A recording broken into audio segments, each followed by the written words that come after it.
Why does God allow suffering? If God is love, why are children born deformed? Why is there cancer, mental illness, and old age? It's an understandable and frequently asked question. Some people seem to suffer their whole lives, physically and emotionally. There's a lot of suffering in this mortal life, to be sure. Well, there are actually some good reasons for suffering. So let's take a brief, quick look at why suffering is necessary. First of all, let's consider our premortal life.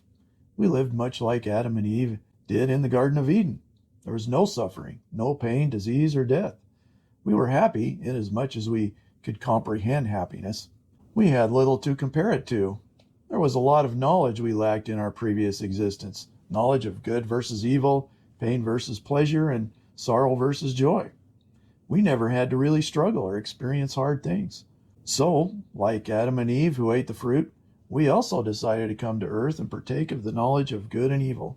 We came to this fallen mortal earth for an education.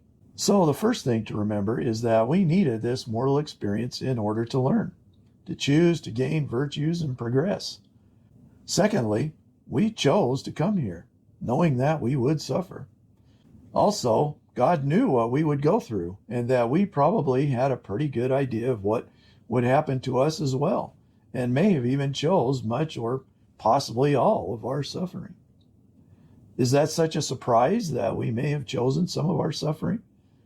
We take on as mortals all kinds of suffering. To improve physically, we work out until we suffer.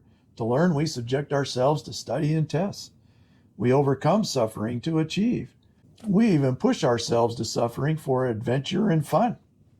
And third, we suffer because we will greatly benefit from our suffering in knowledge, in character, in blessings, in wisdom, in strength, in virtue, in love, in joy, and in glory and capacity.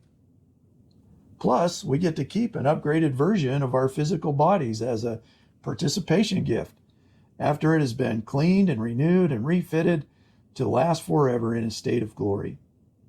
And fourth, God intends to compensate us for our suffering. All experience will work for our good.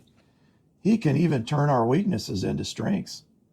So, if I had to sum up in one sentence, why is there suffering?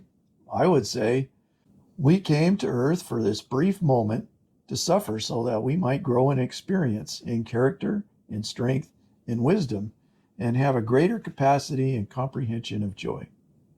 How's that for a 3-minute answer?